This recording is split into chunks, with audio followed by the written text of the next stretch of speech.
Hello dear students, good morning. Welcome in online ChemZone chemistry classes.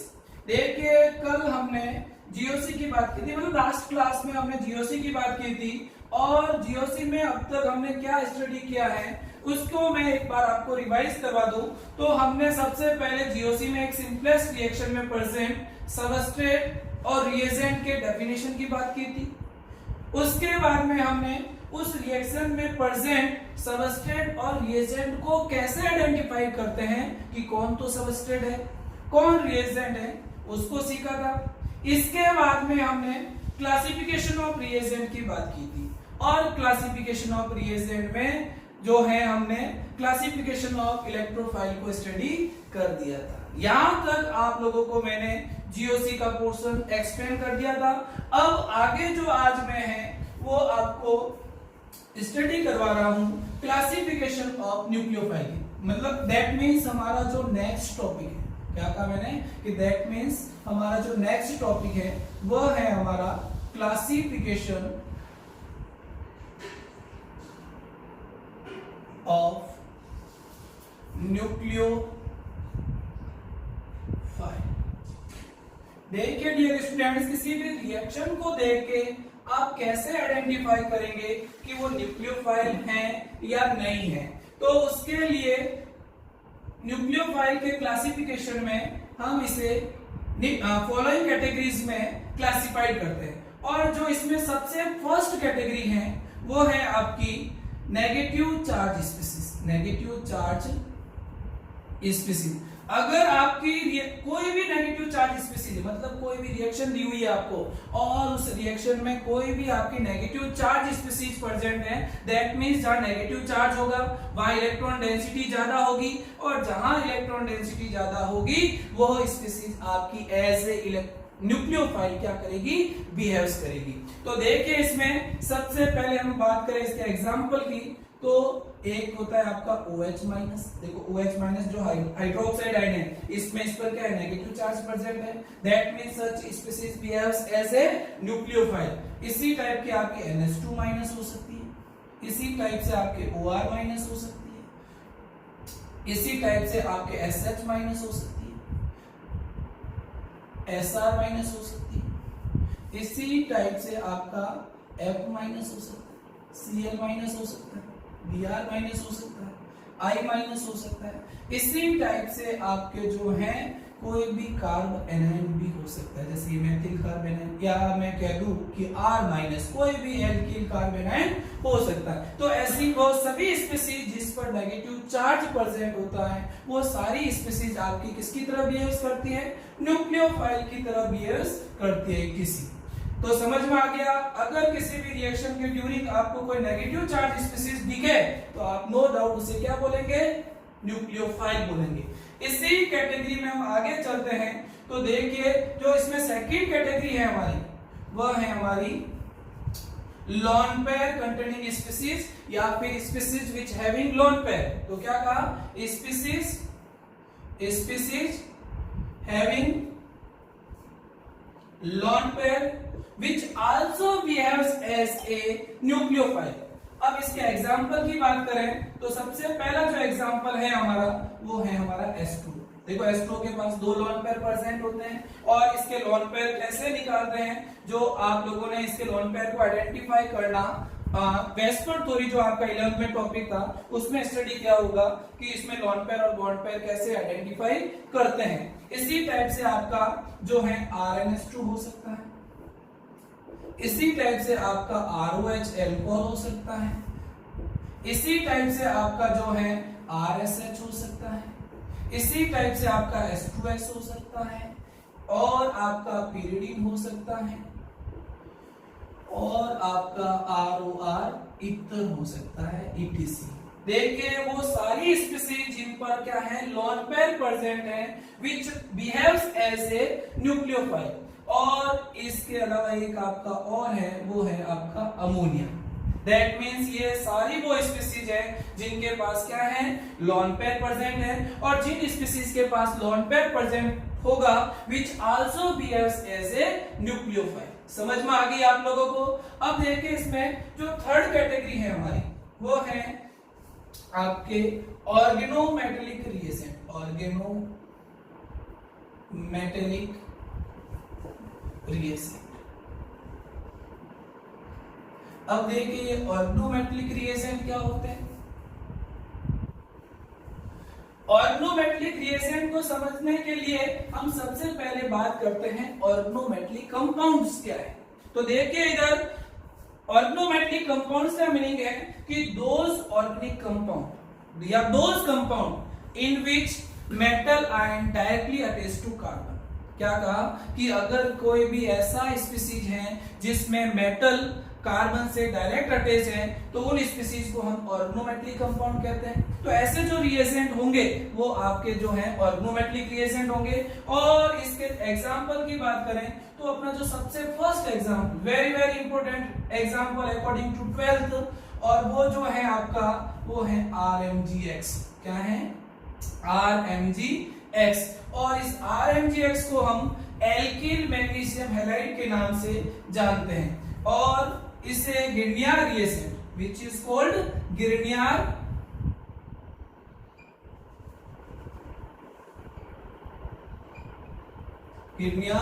Reagent. ठीक है। और इसके बाद में जो आपका सेकंड एग्जांपल है इसमें वो है आपका RLI। देखिए इधर RLI में R जो माइनस और Li प्लस होगा क्योंकि मेटल आपकी हमेशा क्या होती है? पॉजिटिव चार्ज स्पीसीज होती है। और इस RLI को हम सुपर गिरनियर रिएजेंट, इसका नाम क्या है? Super Grignard reagent. ठीक है। इसी टाइप का अगला जो हमारा रिएजेंट है वो है R2Zn, जिसे हम Frankland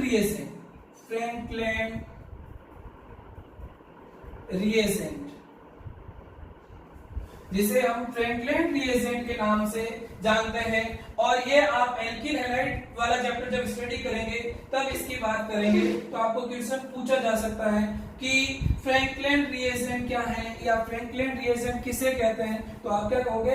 die alkyl zinc is known as Frankland reagent. ठीक है। और इसके बाद में जो अगला आपका रिएजेंट है वो है R2CD, जिसे हम डाई एल्किल कैडमियम से जानते हैं।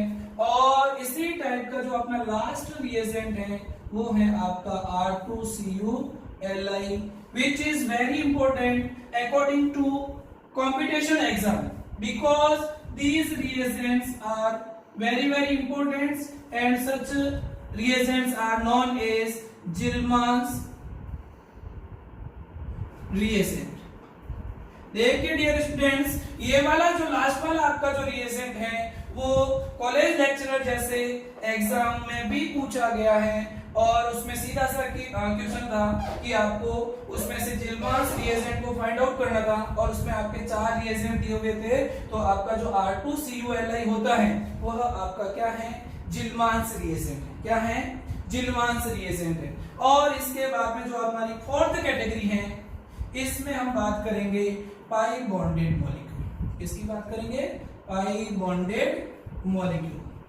देखिए इधर पाई बॉन्डेड मॉलिक्यूल भी न्यूक्लियोफाइल की तरह बिहेव्स करते हैं। जैसे फॉर एग्जांपल हम बात करें तो सबसे पहले एल्कीन, आपकी जो एल्कीन है which behaves as a nucleophile. Alkene एक ऐसा पाई बॉन्डेड मॉलिक्यूल है जो न्यूक्लियोफाइल की तरह क्या करती है? बिहेव शो करती है। और अगर एल्कीन किसी मेटल के साथ प्रेजेंट है, अगर क्या कहा मैंने कि अगर आपकी एल्कीन किसी मेटल के साथ प्रेजेंट है तो उस कंडीशन में वो इलेक्ट्रोफिलिक बिहेवियर शो करती है, अदरवाइज वो एक क्या है? न्यूक्लियोफाइल है। इसी में आगे चलते हैं तो देखिए आपका अगला जो न्यूक्लियोफाइल है वो बेंजीन है। कौन है?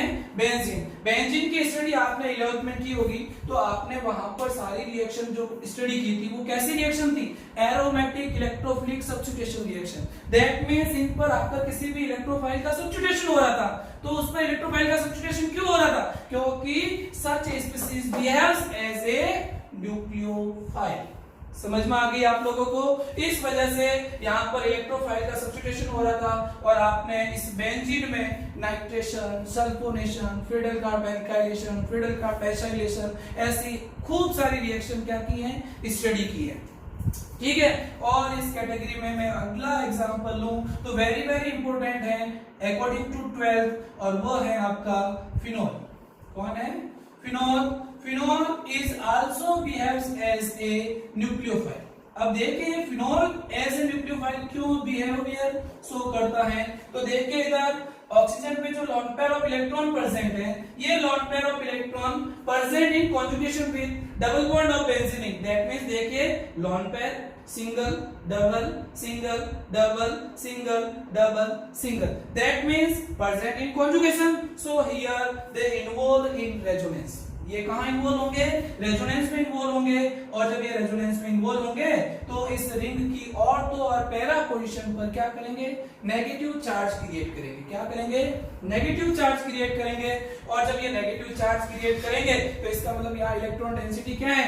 ज्यादा है। बेंजीन रिंग पे इलेक्ट्रॉन डेंसिटी अगर ज्यादा होगी, और जहां पर इलेक्ट्रॉन डेंसिटी ज्यादा होती है, which side behaves as a nucleophilic side, और वह एक न्यूक्लियोफाइल की तरह क्या करेगा? बिहेव करेगा। तो आप 12th में बहुत सारी रिएक्शन जैसे एरोमेटिक इलेक्ट्रोफिलिक सब्स्टिट्यूशन रिएक्शन इसमें फिनोल में बात करेंगे, और उसमें आपकी सबसे पहले है नाइट्रेशन, सल्फोनेशन, आपके Friedel Crafts alkylation, acylation, Gattermann reaction, Reimer Tiemann reaction. तो ये खूब सारे रिएक्शन आप पढ़ेंगे, तो वहां पर आप ये ध्यान रखना कि ये फिनोल एक न्यूक्लियोफाइल की तरह क्या करता है? बिहेव करता है। यहां तक आपको समझ में आ गया होगा। अब देखिए अगली जो स्पीसीज है आपकी, वो है आपकी एनिलीन। कौन है? एनिलीन। ये भी आप स्टडी करने वाले हैं नाइट्रोजन कंटेनिंग फंक्शनल ग्रुप में, आपके 12th में एक चैप्टर है जिसमें, और aniline also behaves as a nucleophile because in aniline nitrogen having also lone pair of electron, and these lone pair of electron present in conjugation with double bond of benzene। देखिए इधर lone pair single double single double single double single, that means these lone pair also involve in resonance and they increase electron density at ortho and para position of aniline। तो आपको समझ में आ गई। तो ये भी किसकी तरह बिहेव करता है? आपका न्यूक्लियोफाइल की तरह बिहेव करेगा। और एक आपके जो एरोमेटिक ईथर है, देखिए इधर ये एरोमेटिक ईथर, जैसे मैं यहाँ R को एल्किल ग्रुप लगा दूं तो ये H किससे रिप्लेस होगी? R से। तो यहाँ पर भी क्या लोन पेयर ऑफ इलेक्ट्रॉन है? ये lone pair of electron benzene इनके डबल बॉन्ड के साथ कॉन्जुगेशन में है, तो ये भी क्या होंगे? रेजोनेंस में इन्वॉल्व होंगे। और जब रेजोनेंस में इन्वॉल्व होंगे तो इस रिंग की ऑर्थो और पैरा पोजीशन पे क्या जाएगा? Negative charge. और जब नेगेटिव चार्ज आएगा तो इलेक्ट्रॉन डेंसिटी बढ़ेगी, और जब इलेक्ट्रॉन डेंसिटी बढ़ेगी तो which species also behaves as a nucleophile. यहां तक समझ में आ गया। अब देखिए इन तीनों से के सिमिलर ही मैं कुछ और केस स्टडी कर रहा हूं। देखिए इधर आपको बता रहा हूं, देखना जैसे मैंने ये फिनोल लिया, पाई बॉन्डेड मॉलिक्यूल में और एग्जांपल है, तो इसमें मैंने क्या कहा कि एक मैंने फिनोल लिया, ये मेरा क्या है? फिनोल है। अब देखिए इधर ये जो फिनोल है इसमें हमने क्या कहा कि ऑक्सीजन पर क्या है? लोन पेयर ऑफ इलेक्ट्रॉन है। ये lone pair of electron benzene के डबल बॉन्ड के साथ कॉन्जुगेशन में है, तो रेजोनेंस में इन्वॉल्व होंगे, और जब रेजोनेंस में इन्वॉल्व होंगे तो रिंग पर इलेक्ट्रॉन डेंसिटी इंक्रीज करेंगे। अब देखिए अगर मैं इस रिंग को यहां से ब्रेक कर दूं, क्या कर दूं? इस रिंग को मैं यहां से ब्रेक कर दूं, तो इस रिंग को ब्रेक करने पर जो स्पीसीज बनी वह है आपकी कौन? Enol. That means enol also behaves as a nucleophile because enol having same character as a phenol. मतलब फिनोल में जिस टाइप का रेजोनेंस होता था वैसा का वैसा रेजोनेंस इनोल में भी पॉसिबल है। That means it also behaves as a nucleophile, और ये कैसा न्यूक्लियोफाइल है? आपका पाई बॉन्डेड न्यूक्लियोफाइल है।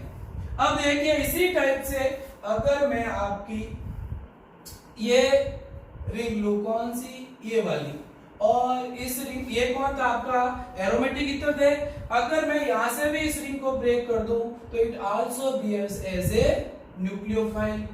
समझ पा गई? तो इसे कहते हैं enolic ether. It is called enolic ether. तो it also behaves as a nucleophile. और ऐसे ऐसे आपकी एक स्पीसीज जैसे एनिलीन थी, तो एनिलीन में भी मैं अगर इस रिंग को ब्रेक कर दो यहां से, तो which also behaves as a nucleophile, क्योंकि भी आपका एनिलीन जब न्यूक्लियोफाइल था तो ये जो इमीन है ये भी आपका क्या होगा, न्यूक्लियोफाइल होगा। तो देखिए इधर ये जो आपका इनोल है, ये आप जब 12th में आप कार्बोनिल कंपाउंड की स्टडी करोगे तो उस कंडीशन में एक आप रिएक्शन की स्टडी करोगे, एल्डोल कंडेंसेशन रिएक्शन। कौन सी रिएक्शन है, एक नेम रिएक्शन है, बहुत ही फेमस रिएक्शन है जो बोर्ड एग्जाम में बहुत पूछी जाती है, जिसका नाम क्या है, मतलब एल्डोल कंडेंसेशन रिएक्शन। तो एल्डोल कंडेंसेशन रिएक्शन के दौरान इनोल या इनोलेट आयन बनते हैं और विच बिहेव्स एज ए न्यूक्लियोफाइल। तो आपको अगर एग्जाम में ये पूछा जाए कि एल्डोल कंडेंसेशन रिएक्शन के दौरान बनने वाले इंटरमीडिएट का नेम लिखिए, तो उस कंडीशन में आप हमेशा ध्यान रखिए अगर एसिडिक मीडियम में रिएक्शन हो रही है तो इनोल बनेगा, और अगर बेसिक मीडियम में रिएक्शन हो रही है तो इनोलेट आयन बनेगा। तो आपको ये पाई बॉन्डेड मॉलिक्यूल के एग्जांपल समझ में आ गए क्या, जो आपके न्यूक्लियोफाइल की तरह क्या कर रहे हैं, बिहेवियर शो कर रहे हैं। तो देखिए एक बार आप लोग क्लासिफिकेशन ऑफ न्यूक्लियोफाइल को एक बार वापस समझ लीजिए, फिर हम आगे एम्बिडेंट न्यूक्लियोफाइल की बात करेंगे। देखिए इधर आज हमने आते ही जीओसी में जो पोर्शन शुरू किया है वो है आपका क्लासिफिकेशन ऑफ न्यूक्लियोफाइल। किसकी बात की, क्लासिफिकेशन ऑफ न्यूक्लियोफाइल की बात की। और nucleophile are classified into following categories, क्या कहा, nucleophiles are classified into following categories. और इसमें जो सबसे फर्स्ट कैटेगरी हमने ली वो है आपकी नेगेटिव चार्ज स्पीसीज। मैंने कहा कि अगर आपको रिएक्शन के दौरान या ड्यूरिंग रिएक्शन आपको कोई भी ऐसी स्पीसीज दिखे जो जिस पर क्या है नेगेटिव चार्ज प्रेजेंट है, then that condition such species behaves as a nucleophile. समझ में आ गया आप लोगों को। तो ऐसा कोई भी स्टूडेंट नहीं होगा जिसको नेगेटिव चार्ज है किसी स्पीसीज पर और वो देखना नहीं आए, ठीक है। इसके अलावा अगर आपकी कोई ऐसी स्पीसीज है जिस पर लोन पेयर परसेंट, क्या कहा मैंने कहा कि अगर कोई भी आपकी ऐसी स्पीसीज है जिस पर क्या है लोन पेयर प्रेजेंट है, then that condition such species also behaves as a nucleophile. और वो स्पीसीज आपकी कौन कौन सी है, जैसे एस्ट्रो है, ये आपका एमीन है, एल्कोहल है, थायोल है, H2S है, पिरिडीन है, ईथर है, अमोनिया है, ETC। समझ में आ गई यहाँ तक आपको। और देखिए थर्ड कैटेगरी में हमने जो न्यूक्लियोफाइल लिए हैं वो आपके हैं ऑर्गेनोमेटलिक रिएजेंट। और ऑर्गेनोमेटलिक रिएजेंट में आपका वेरी इंपॉर्टेंट रिएजेंट ग्रिग्नियर रिएजेंट। देखिए आप 12th में इस रिएजेंट से रिलेटेड बहुत सारी रिएक्शन को स्टडी करेंगे। तो ग्रिग्नियर रिएजेंट जो है वो क्या होता है, एल्किल मैग्नीशियम हैलाइड होता है, और यहाँ एल्किल कोई भी एल्किल ग्रुप होगा और X कोई भी हैलाइड आयन होगा, ठीक है। इसी टाइप का जो नेक्स्ट रिएजेंट आपका है वो RLI है, जिसे हमने सुपर ग्रिग्नियर रिएजेंट नेम दिया। और ये जो आपका क्या है सुपर ग्रिग्नियर रिएजेंट है, और यहाँ Li लिथियम एक मेटल है तो मेटल पे पॉजिटिव आएगा, और R कोई भी एल्किल ग्रुप होगा जिसपे क्या होगा नेगेटिव चार्ज होगा। और इसी के आगे चलते हुए जो अगला केस अपना है, अगला जो न्यूक्लियोफाइल है वो है आपका डाई एल्किल जिंक, जिसे हम फ्रैंकलिन रिएजेंट के नेम से जानते हैं। तो आप वेरी इंपॉर्टेंट अकॉर्डिंग टू 12 आप ध्यान रखें, आपको क्वेश्चन पूछा जा सकता है कि फ्रैंकलिन रिएजेंट कौन है, हु इज फ्रैंकलिन रिएजेंट। तो आप ध्यान रखें जो डाई एल्किल जिंक है आपका वो आपका कौन है, फ्रैंकलिन रिएजेंट है। और इसी कैटेगरी में आगे जो है आपका डाई एल्किल कैडमियम, और लास्ट वाला जो है very important according to competition exam R2CuLi, जिसे हम जिल्मांस रिएजेंट के नाम से जानते हैं, ठीक है। तो यहां तक आप लोगों को समझ में आ गया होगा। और अगला जो केस लिया हमने वो है आपका पाई बॉन्डेड मॉलिक्यूल। अब देखिए पाई बॉन्डेड मॉलिक्यूल में हमने सबसे पहले बात की एल्किन की, और उसके बाद में हमने स्टडी की बेंजीन की। तो देखो एल्कीन और बेंजीन आप लोगों ने 11th क्लास में स्टडी की थी। और उसके बाद में जो आपका फिनोल, एनिलीन और ये जो आपका एरोमेटिक ईथर है, तो ये तीनों कंपाउंड जो है आप 12th क्लास में स्टडी करेंगे। तो ये ध्यान रखें कि ये किसकी तरह बिहेव करते हैं, न्यूक्लियोफाइल की तरह बिहेव करते हैं। और ये कैसे न्यूक्लियोफाइल है, आपके पाई बॉन्डेड मॉलिक्यूल न्यूक्लियोफाइल है। और इसी से मिलते जुलते आपके ये तीन न्यूक्लियोफाइल मैंने इधर लिखे हैं, इसमें एक इनोल है, एक इनोलिक ईथर है और एक इमीन है। और ये जो इनोल जो न्यूक्लियोफाइल बनता है वो आपकी एल्डोल कंडेंसेशन रिएक्शन जब एसिडिक मीडियम में करवाते हैं तब बनता है, और अगर बेसिक मीडियम में कराओगे तो इनोलेट आयन बनेगा। तो यहां तक आप लोगों को समझ में आ गया। तो आप इसका स्क्रीनशॉट ले सकते हैं या फिर इसको नोट डाउन कर लें। अब देखिए मैं आगे आप लोगों को जो अगला टॉपिक है इससे ही रिलेटेड, न्यूक्लियोफाइल से ही रिलेटेड है, और वो है आपका एम्बीडेंटेड न्यूक्लियोफाइल। कौन सा है? एम्बीडेंटेड न्यूक्लियोफाइल। तो देखिए ये एम्बीडेंटेड न्यूक्लियोफाइल क्या है, इसकी स्टडी करेंगे अब।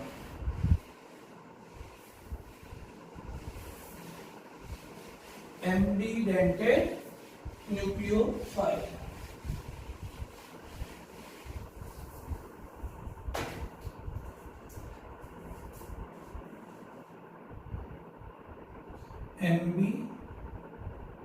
एम्बीडेंटेड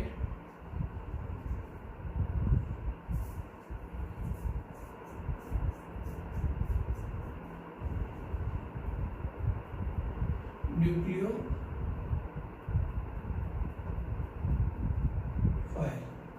अब देखिए ये एम्बीडेंटेड न्यूक्लियोफाइल क्या है। देखिए सबसे पहले इसकी डेफिनेशन की बात करें तो क्या कहते हैं कि इस प्रकार के जो न्यूक्लियोफाइल होंगे, इस टाइप के जो न्यूक्लियोफाइल होंगे उसमें दो अटैकिंग साइड होगी। क्या होगी? दो अटैकिंग साइड होगी, लेकिन one time one side attack ही क्या होगा? पॉसिबल होगा। तो क्या कहेंगे? In which type of reaction nucleophiles having two attacking side but one time one side attack is possible. क्या कहा मैंने? कि ऐसे न्यूक्लियोफाइल जिसमें आपके दो अटैकिंग साइड होती हैं लेकिन one time one side attack ही पॉसिबल होता है। और इसके जो आपके एग्जांपल हैं, इसमें हम बात करें साइनो और आइसोसाइनो, कभी तो इसमें कार्बन डोनर, कभी इसमें नाइट्रोजन डोनर। तो that means cyano nucleophile behaves as a ambident nucleophile. और इसी कैटेगरी में अगला जो है आपका नाइट्रो। देखो कभी तो इसमें नाइट्रोजन डोनर होता है और कभी इसी कंपाउंड में आपका जो है ऑक्सीजन डोनर होता है। तो जब ऑक्सीजन डोनर होगा तब तो कौन होगा?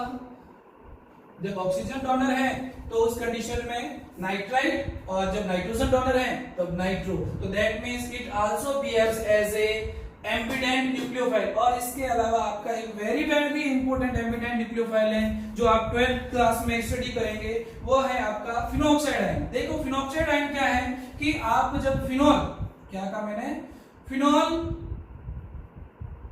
फिनोल लेंगे तो फिनोल की रिएक्शन जब NaOH के साथ करवाएंगे, किसके साथ?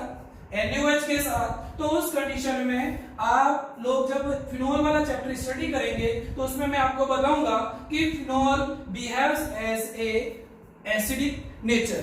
दैट मींस फिनोल के OH पर जो फिनोल के OH में जो हाइड्रोजन एटम प्रेजेंट है वो एसिडिक नेचर शो करता है। तो उस कंडीशन में यहाँ एसिड बेस रिएक्शन होती है। कौन सी? एसिड बेस रिएक्शन होगी, और एसिड बेस रिएक्शन होकर आपके फिनोक्साइड का फॉर्मेशन होगा। क्या होगा? फिनोक्साइड का फॉर्मेशन होगा। ये माइनस, ये प्लस, और ये एसिडिक है तो ये बेस है, एसिड बेस रिएक्शन होगी, यहाँ से H2 रिमूव हो जाएगा और माइनस H2 होके आपके फिनोक्साइड का फॉर्मेशन होगा। कौन सा फिनोक्साइड होगा? सोडियम फिनोक्साइड होगा। यहाँ Na+ आ जाएगा। अब इस सोडियम फिनोक्साइड की रिएक्शन देखिए, ये सोडियम फिनोक्साइड टू टाइप का बिहेवियर शो करता है। एक तो है आप स्टडी करेंगे विलियमसन ईथर सिंथेसिस। तो देखो विलियमसन ईथर सिंथेसिस में क्या है, जब एल्किल हाइड्राइड की रिएक्शन इस फिनोक्साइड आयन के साथ कराएंगे तो यहाँ बैक साइड अटैक होगा, और बैक साइड अटैक होके यहाँ एरोमेटिक ईथर का क्या होगा?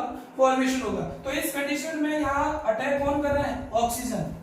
लेकिन आप ऐसी ही एक रिएक्शन जो है आपकी, वो है कॉल्वे-स्मिथ रिएक्शन। ये भी आप 12th में स्टडी करोगे, कॉल्वे-स्मिथ रिएक्शन। तो देखिए कॉल्वे-स्मिथ रिएक्शन में यहाँ पर ये कौन है? CO2 है। तो कल आपको मैंने बताया था कि ये CO2 कौन है? एक पाई बॉन्डेड मॉलिक्यूल है जो एक इलेक्ट्रोफाइल की तरफ क्या करता है? बिहेव करता है। और आज हमने इस फिनोल की बात की थी, तो ये फिनोल किसकी तरफ बिहेव करता है? आपके न्यूक्लियोफाइल की तरफ। तो ये क्या करेगा? ये नेगेटिव चार्ज इधर रिंग की तरफ देगा, और ये पाई बॉन्ड इस कार्बन पे क्या करेगा? अटैक करेगा, और अटैक करके आपके इस स्पीशीज का क्या करेगा? फॉर्मेशन करेगा। देखिए इधर ये होगा क्या? O, और यहाँ C double bond O minus पे क्या आ जाएगा? Na+। ठीक है। और फिर आप इस रिंग में वापस क्या करेंगे? टोटोमराइजेशन कर लेंगे। क्या करेंगे? टोटोमराइजेशन। तो ये वापस कीटोन जो ग्रुप है वो इनोल में चेंज हो जाएगा, और इनोल में चेंज होने के बाद में ये आपके बनेगा, और यहाँ C double bond O minus Na+ होगा। अब इसका आप क्या करा दो, हाइड्रोलाइसिस करा दो, तो ये सैलिसिलिक एसिड का क्या होगा, फॉर्मेशन होगा। Formation of salicylic acid takes place, such reaction is known as Kolbe Schmitt reaction, very important reaction according to 12th class. अरे समझ में आ गया? देखो यहाँ क्या समझना आपको, ये सारी चीज आपको मैं जब चैप्टर स्टडी करूंगा तब आप एक बार और समझ लेना, लेकिन अभी जो हम समझना चाहते हैं वो आप ये समझे कि ये जो फिनॉक्साइड आयन है, क्या कहा, ये जो फिनॉक्साइड आयन है यह एक एम्बिडेंट न्यूक्लियोफाइल की तरह क्या कर रहा है, बिहेव कर रहा है। देखिए जब विलियमसन ईथर सिंथेसिस रिएक्शन की बात करें तो उस कंडीशन में oxygen as a donor atom क्या कर रहा है, एल्किल हैलाइड पे अटैक कर रहा है और प्रोडक्ट का क्या कर रहा है, फॉर्मेशन कर रहा है। लेकिन इसी कंपाउंड की अगर CO2 के साथ रिएक्शन कराएं तो उस कंडीशन में क्या होता है, यहाँ देखो ये ऑक्सीजन की तरफ दे रहा है, रिंग की तरफ इलेक्ट्रॉन दे रहा है, और ये पाई बॉन्ड कार्बन पे क्या कर रहा है, अटैक कर रहा है। और ये पाई बॉन्डेड जो मॉलिक्यूल था CO3 इलेक्ट्रोफाइल है, और ये अटैक कर रहा है कौन, आपका फिनॉक्साइड है, और प्रोडक्ट का क्या कर रहे हैं, फॉर्मेशन कर रहा है। दैट मींस एक ही आपका मॉलिक्यूल है, लेकिन कभी तो अटैकिंग साइड कौन है, ऑक्सीजन, और कभी कौन है, आपका पाई बॉन्ड। दैट मींस ऐसे न्यूक्लियोफाइल जिसमें दो अटैकिंग साइड होती है लेकिन one time one side attack is possible, such type of nucleophiles are known as ambident nucleophile. तो यहां तक आप लोगों को समझ में आ गया क्या, एम्बिडेंट न्यूक्लियोफाइल क्या होते हैं, सब बता देंगे। एग्जांपल कौन कौन है, साइनो, नाइट्रो, और आप एक फिनॉक्साइड भी ले सकते, इसके अलावा और भी एग्जांपल है, लेकिन अभी आपको ये ही ध्यान रखना है, ठीक है। इसके बाद में अब देखिए यहां तक जब हमने जीओसी की स्टडी की तो आपके दिमाग में एक क्वेश्चन डेवलप हो रहा होगा कि ये जो है एग्जाम में पूछा कैसे जाएगा और इस पर कैसे क्वेश्चन बनते हैं कंपटीशन में। तो देखिए हम सबसे सिंपलेस्ट क्वेश्चन की बात करें। देखिए आप लोगों को पता है कि आईआईटी, नीट, एम्स और सीबीएसई जैसे बोर्ड एग्जाम में तुम्हारे जो है एमसीक्यूज या ऑब्जेक्टिव टाइप के क्वेश्चन आते हैं। क्या आते हैं, ऑब्जेक्टिव टाइप के क्वेश्चन या एमसीक्यूज आते हैं, और उन एमसीक्यूज में ऐसे क्वेश्चन पूछे जाते हैं। देखो कैसे क्वेश्चन, देखिए जैसे मैंने क्वेश्चन लिखा, फर्स्ट क्वेश्चन मैं ले रहा हूं, और क्वेश्चन ये है, विच one of the following, which one of the following behaves as a electrophile। देखिए क्वेश्चन क्या है कि फॉलोइंग में से ऐसी कौन सी स्पीसीज है जो इलेक्ट्रोफाइल की तरह क्या कर रही है, बिहेव शो कर रही है। और इसमें मैंने फर्स्ट एग्जांपल लिया A, और मैंने A में लिख दिया S2, फिर मैंने लिखा बी में मैंने लिख दिया अमोनिया, फिर मैंने लिया सी ऑप्शन में मैं लिख रहा हूं आप लोगों के एल्कोहल, और डी ऑप्शन मैंने ले लिया नॉन ऑफ दिस।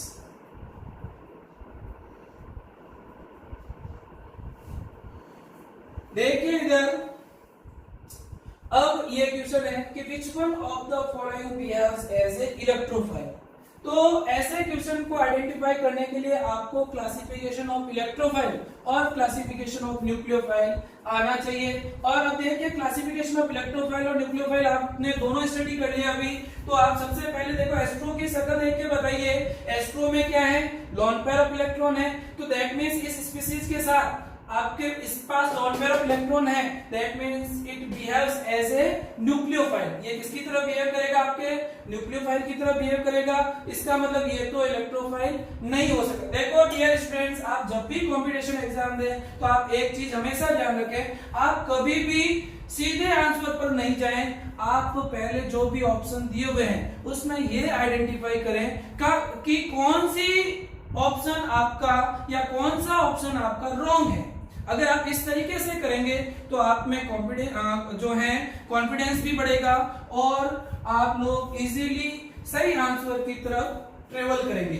तो देखिए इधर सबसे पहले H2O तो नहीं हो सकता क्योंकि इसके पास लोन पेयर ऑफ इलेक्ट्रॉन है। सिमिलरली देखो अमोनिया भी नहीं हो सकता क्योंकि अमोनिया के पास भी क्या है, लोन पेयर ऑफ इलेक्ट्रॉन। और देखिए ऐसे कैसे एल्कोहल की बात करें तो एल्कोहल भी नहीं हो सकता क्योंकि इसके पास भी क्या है, लोन पेयर ऑफ इलेक्ट्रॉन है। तो देखिए ये जो मैंने स्पीशीज सारी लिखी है वो कैसी स्पीशीज है आपकी, लोन पेयर कंटेनिंग स्पीशीज है। और जो लोन पेयर कंटेनिंग स्पीशीज है which behaves as a nucleophile, तो वो किसकी तरह बिहेव करते हैं, न्यूक्लियोफाइल की तरह। दैट मींस इन तीनों में से आपका कोई भी इलेक्ट्रोफाइल नहीं है, तो आंसर क्या टिक करोगे, नॉन ऑफ दीस। समझ में आ गई, आंसर टिक करना है आपको ना, तो यही करोगे भाई। जब कोई इलेक्ट्रोफाइल नहीं दिया हुआ है तो फिर हम यही ऑप्शन बचता है, नॉन ऑफ दीस वाला। ठीक है, अब देखिए जैसे मैंने अगला क्वेश्चन लिया कि which one of the following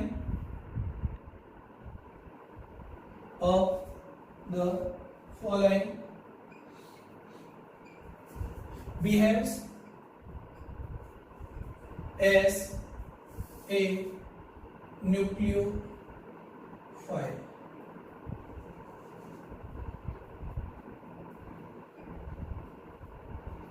तो देखिए इधर ए ऑप्शन लिया मैंने इसमें CO2, बी ऑप्शन लिया मैंने कार्बन डाइसल्फाइड, और सी ऑप्शन लिया मैंने आपका जो है NH3, और डी ऑप्शन लिया मैंने ऑल ऑफ दिस। देखिए डियर स्टूडेंट्स, अगर ऐसा क्वेश्चन आपको मिले एग्जाम में तो ऐसे क्वेश्चन को कैसे सॉल्व करें। तो देखिए ज्यादातर स्टूडेंट्स क्या करते हैं, क्वेश्चन को पढ़ते तो कम है और जय बता दी ज्यादा बोलते हैं। देखिए कैसे कि ऑल ऑफ दीज आ गया तो वो क्या सोचते हैं, ऑल ऑफ दीज ही होगा। ज्यादातर जो है स्टूडेंट्स जब कॉन्सेप्ट के साथ स्टडी नहीं करते हैं तो उनको क्या ऑल ऑफ दीज वाला आंसर बहुत अच्छा लगता है, समझ में। लेकिन हमेशा आप ये ध्यान रखें कि जरूरी नहीं है कि ऑल ऑफ दीज आपका क्या हो, करेक्ट आंसर हो। तो उस कंडीशन में देखिए आप इधर, जैसे हम सबसे पहले ए ऑप्शन की बात करें तो कौन है, CO2 है, जो कैसा स्पीशीज थी आपकी, पाई बॉन्डेड स्पीशीज है। और ये एक इलेक्ट्रॉनिकली डेफिशिएंट स्पीशीज थी जो किसकी तरह बिहेव कर रही है, इलेक्ट्रोफाइल की तरह। इसी प्रकार से आपका एक कौन है, कार्बन डाइसल्फाइड है। कार्बन डाइसल्फाइड किसकी तरह बिहेव करती है, इलेक्ट्रोफाइल, सिमिलर। और लेकिन देखो अमोनिया, अमोनिया के पास क्या है, लोन पेयर ऑफ इलेक्ट्रॉन है। और जिन स्पीशीज के पास लोन पेयर ऑफ इलेक्ट्रॉन होते हैं वो स्पीशीज आपकी किसकी तरह बिहेव करती है, न्यूक्लियोफाइल की तरह। तो इसका मतलब यहाँ पर करेक्ट आंसर क्या हो गया, सी हो गया। समझ में आ गई यहाँ तक। तो इस टाइप के क्वेश्चन, इलेक्ट्रोफाइल और न्यूक्लियोफाइल से रिलेटेड क्वेश्चन आपको इन कंपटीशन एग्जाम में क्या है, पूछे जाते हैं। मतलब केमिस्ट्री का जहां भी क्वेश्चन आएगा तो वहां पर जीओसी का ऐसा क्वेश्चन आपके पूछा जा सकता है। तो आज आपको समझ में आ गया होगा कि जीओसी क्यों इंपॉर्टेंट है। विदाउट जीओसी आप कभी भी ऑर्गेनिक नहीं सीख सकते और ना ही उसमें कभी भी अच्छा स्कोर कर सकते हैं। ठीक है, इसके अलावा देखो और कैसे क्वेश्चन आ सकते हैं। तो देखिए एक क्वेश्चन ऐसा भी आ सकता है कि आपको बहुत सारे इलेक्ट्रोफाइल और न्यूक्लियोफाइल मिक्स करके दे, क्या कहे कि आपको बहुत सारे इलेक्ट्रोफाइल और न्यूक्लियोफाइल क्या करे, मिक्स करके दे। कैसे देखना इधर, जैसे मैं सीधा एग्जांपल ले रहा हूं कि क्वेश्चन क्या होगा कि आपको जो भी स्पीशीज दी है उनमें से आपको इलेक्ट्रोफाइल और न्यूक्लियोफाइल को आइडेंटिफाई करना है। तो देखिए फॉर एग्जांपल जैसे मैंने ये लिया कार्बोनिल कंपाउंड, मैंने यहाँ पर ये तुम्हारा जो है एक लिया RMGH ले लिया। इसके अलावा मैंने एक ये अमोनिया लिखा, H2 लिखा, ये मैंने pyridine लिखा, ये मैंने R2ZN लिखा, इसके अलावा मैंने R2CuLi लिखा, BF3, BCl3, BBr3, Bi3 etc, ये सब लिख दिया मैंने। ठीक है, अब देखिए इधर यहाँ इन स्पीशीज में से आपको आइडेंटिफाई करना है कि कौन तो आपका इलेक्ट्रोफाइल है और कौन आपका न्यूक्लियोफाइल है। तो देखो सबसे पहले बात करते हैं कार्बोनिल कंपाउंड। देखो मैंने तुम्हें बताया था कि ये जो कार्बोनिल कंपाउंड होता है ये भी इलेक्ट्रॉनिकली डेफिशिएंट है। यहाँ पर डेल पॉजिटिव और यहाँ पर क्या है, डेल नेगेटिव है। यहाँ पर क्या है, डेल पॉजिटिव और यहाँ पर क्या है, डेल नेगेटिव है। तो ये इलेक्ट्रॉनिकली डेफिशिएंट स्पीसीज है और एक पाई बॉन्डेड स्पीसीज है जो किसकी तरह बिहेव करेगी, इलेक्ट्रोफाइल की तरह बिहेव करेगी। ऐसे कैसे आपका जो गिरनियर रिएजेंट है, देखो इधर गिरनियर रिएजेंट को मैंने बोला था कैसा, ऑर्गेनोमेटली कंपाउंड जो किसकी तरह बिहेव करता है, न्यूक्लियोफाइल। तो ये तो आपका इलेक्ट्रोफाइल हो गया, ये आपका न्यूक्लियोफाइल हो गया। ऐसे कैसे देखिए ammonia loan pair containing species, तो ये भी क्या होगी आपकी न्यूक्लियोफाइल होगी। ऐसे कैसे देखो astro loan pair containing species, तो क्या हो गया न्यूक्लियोफाइल हो गया। pyridine loan pair containing species, nucleophile हो गया। डाइएल्किल जिंक कौन सा रिएजेंट था, फ्रैंकलिन, तो ये किसकी तरह बिहेव करता है आपके, न्यूक्लियोफाइल की तरह। ऐसे कैसे देखो आपका कौन, ये जो जिल्मांस रिएजेंट है ये भी किसकी तरह बिहेव करता है, आपके न्यूक्लियोफाइल की तरह बिहेव करता है। और आपके जो BF3 ये वैकेंट p ऑर्बिटल वाले तो कौन हो गए, इलेक्ट्रोफाइल। ये भी कौन हो गया, इलेक्ट्रोफाइल, इलेक्ट्रोफाइल, इलेक्ट्रोफाइल। तो ये क्लासिफाइड हो गए कि इनमें से कौन तो इलेक्ट्रोफाइल है और कौन न्यूक्लियोफाइल है। समझ में आ गई आप लोगों को यहां तक। तो आप किसी भी रिएक्शन में, आज आप लोग एक काम कर लेना, आपकी 12th केमिस्ट्री में जितनी भी रिएक्शंस हैं उनको आप एक बार देखना, उनको क्या करना, एक बार आप देखना और आप उसमें देखकर ये पहचानने की कोशिश करना कि कौन तो आपका इलेक्ट्रोफाइल है और कौन आपका क्या है, न्यूक्लियोफाइल है। समझ में आ गई। तो इस तरीके से आप लोगों को यहां तक का पोर्शन क्या है, अच्छे से आना चाहिए। अब देखिए डियर स्टूडेंट्स, यहां तक जीओसी कंप्लीट होने के बाद में आप रिएक्शन में 2 स्टेप सीखे। क्या सीखे, आप रिएक्शन में 2 स्टेप सीखे। पहला स्टेप तो सीखे कि किसी भी रिएक्शन में सबस्ट्रेट और रिएजेंट को कैसे आइडेंटिफाई करते हैं, और दूसरा आप जो आज सीखे वो है कि उस रिएक्शन में प्रेजेंट इलेक्ट्रोफाइल और न्यूक्लियोफाइल को कैसे आइडेंटिफाई करते हैं। How can you identify electrophile and nucleophile in A reaction. तो समझ में आ गई। तो आप लोग इसी तरीके से अगर ऑर्गेनिक केमिस्ट्री पढ़ेंगे तो नो डाउट बहुत अच्छा स्कोर करेंगे, और ऐसा दुनिया का कोई कंपटीशन एग्जाम नहीं है और आप उसको क्वालिफाइड नहीं कर पाए। बस शर्त यह है कि आप लोग इन टॉपिक को कॉन्सेप्ट के साथ स्टडी करें। ठीक है, अब देखो अगला जो अपना पोर्शन शुरू होने वाला जीओसी में वो है आपका reaction mechanism. Very very important कि रिएक्शन मैकेनिज्म क्या होती है, किसी भी रिएक्शन में मैकेनिज्म कैसे लिखी जाती है। समझ में, बहुत ही इंपॉर्टेंट चीज है, क्योंकि रिएक्शन मैकेनिज्म हर स्टूडेंट को थोड़ा डिफिकल्ट लगती है, लेकिन जब आप जीओसी को एक बार स्टडी कर लेंगे उसके बाद में आपको रिएक्शन बहुत अच्छे से समझ में आएगी और आपको रिएक्शन हमेशा अच्छी लगेगी और आप हमेशा ऑर्गेनिक केमिस्ट्री स्टडी करना पसंद करोगे। बस शर्त ये है कि आप, मैं जैसे जैसे जीओसी स्टडी करा रहा हूं वैसे वैसे आप जीओसी को समझते जाए। ठीक है, अब देखिए अगला जो टॉपिक है आपका वो है रिएक्शन मैकेनिज्म। कौन सा है, रिएक्शन मैकेनिज्म।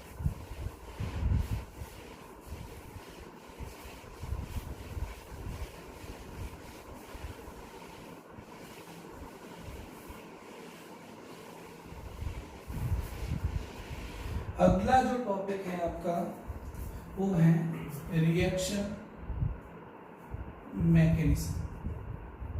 अब ये रिएक्शन मैकेनिज्म क्या होती है, तो देखिए डियर स्टूडेंट्स, हमने जहां से जीओसी शुरू की थी वहीं पर एक बार वापस चलते हैं। देखिए हमने एक सिंपलेस्ट रिएक्शन ली थी, वहां पर रिएक्शन क्या थी कि AB species react with C and form A product P। देखिए इधर, और जो ये AB स्पीसीज हैं कौन है, ये जो AB स्पीसीज है इनको हमने क्या कहा था, रिएक्टेंट। क्या कहा, रिएक्टेंट। और ये रिएक्टेंट क्या कर रहे हैं, प्रोडक्ट का फॉर्मेशन कर रहे हैं। तो देखो जब ये प्रोडक्ट बनता है तो उस कंडीशन में आप हमेशा ध्यान रखना, यहां पर आपके या तो कोई ट्रांजिशन स्टेट बनेगी और या फिर आपका कोई भी इंटरमीडिएट बनेगा। क्या बनेगा, या तो कोई ट्रांजिशन स्टेट बनेगी, यहां कोई इंटरमीडिएट बनेगा और फिर आपके प्रोडक्ट का क्या होगा, फॉर्मेशन होगा। देखिए आप लोग जब एल्किल हैलाइड की बात करेंगे तो SN2 और SN1 रिएक्शन की बात करेंगे, क्योंकि मैकेनिज्म जब स्टडी करोगे तो आप उसमें सबसे पहले रिएक्टेंट लेते हैं, और SN2 में तो आपके ट्रांजिशन स्टेट बनती है, और SN1 में आपका इंटरमीडिएट कार्बोकेटाइन बनता है, और फिर आपके प्रोडक्ट का क्या होता है, फॉर्मेशन होता है। तो देखो रिएक्शन मैकेनिज्म क्या कहते हैं किसी रिएक्शन की, देखिए इधर आप इसको समझे, क्या कहा मैंने कि जब कोई भी रिएक्टेंट प्रोडक्ट में कन्वर्ट होता है, क्या कहा मैंने कि जब कोई भी रिएक्टेंट प्रोडक्ट में कन्वर्ट होता है तो उसके दौरान उस रिएक्शन के ड्यूरिंग बहुत सारे क्या होते हैं, आपके स्टेप्स होते हैं, क्या होते हैं, बहुत सारे स्टेप्स होते हैं, और उन स्टेप्स के दौरान बहुत सारी एनर्जीज में क्या होता है, चेंज होता है, और वो जो आपकी एनर्जी चेंज है वो आपकी डेल्टा एच हो सकती है, डेल्टा एस हो सकती है, एंट्रोपी चेंज हो सकता है, एंथैल्पी चेंज हो सकता है, और आपका डेल्टा ई हो सकता है, डेल्टा ए हो सकता है,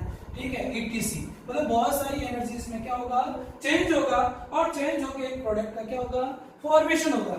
और इन सभी प्रोसेस के दौरान जो भी स्टेप्स हो रहे हैं उन स्टेप का डिटेल से एक्सप्लेनेशन करना ही आपकी क्या है, रिएक्शन मैकेनिज्म है। देखिए इधर मैंने क्या कहा मैंने कि जब कोई भी रिएक्टेंट मॉलिक्यूल प्रोडक्ट में कन्वर्ट होता है तो उसके दौरान बहुत सारे क्या होते हैं, स्टेप्स होते हैं, और उन स्टेप्स का डिटेल से एक्सप्लेनेशन करना ही क्या कहलाता है, रिएक्शन मैकेनिज्म कहलाता है, विच इज कॉल्ड रिएक्शन मैकेनिज्म। अब देखिए reaction mechanism involving following steps, और उसमें जो सबसे पहला स्टेप है आपका वो होता है आपका इलेक्ट्रॉनिक डिस्प्लेसमेंट। क्या होता है, इलेक्ट्रॉनिक डिस्प्लेसमेंट। दूसरा आपका जो है वो है आपका cleavage of bond, cleavage of bond. और तीसरा जो आपका है type of intermediate.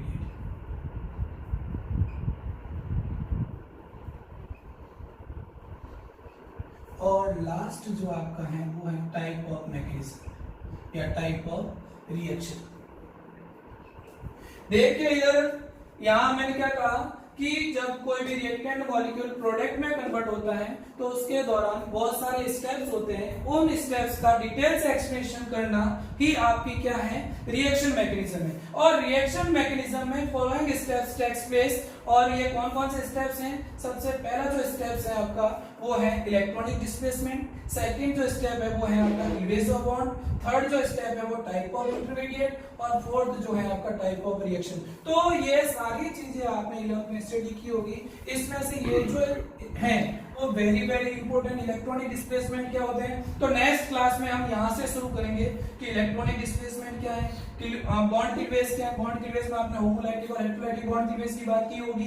Type of intermediate क्या है, तो टाइप ऑफ इंटरमीडिएट में आप carbocation, carbanion, free radical, benzyne, nitrene, carbene, और तुम्हारा जो एलिड, इनामिन वगैरह क्या होते हैं वो सारे इंटरमीडिएट, मतलब समझ में आ गया ना, कार्बोकेटाइन है, कार्बेनाइन, फ्री रेडिकल, बेंजाइन, कार्बिन, नाइट्रीन, इनामिन, एलिड वगैरह जो है ये सब आपके क्या होते हैं, इंटरमीडिएट। और फिर टाइप ऑफ रिएक्शन में 4 टाइप के आप रिएक्शन स्टडी करते हो, एक तो आपके एडिशन रिएक्शन होती है, एक एलिमिनेशन रिएक्शन होती है, एक सब्स्टिट्यूशन रिएक्शन होती है, और एक आपकी रीअरेंजमेंट रिएक्शन है। तो ये सब आपका यहां तक का जो पोर्शन है वो जीओसी का पोर्शन है, ठीक है। तो इन सब की हम नेक्स्ट क्लास में यहां से शुरू करेंगे, इलेक्ट्रॉनिक डिस्प्लेसमेंट। तो इसके लिए डियर स्टूडेंट्स आप सब लोग मेरे YouTube चैनल को सब्सक्राइब कीजिए और ज्यादा से ज्यादा मेरे साथ जुड़िए, ताकि मैं आपको और ज्यादा एनर्जी के साथ और अच्छे टॉपिक के साथ ऑनलाइन क्लासेस के माध्यम से आप तक पहुंचाने की कोशिश करूं।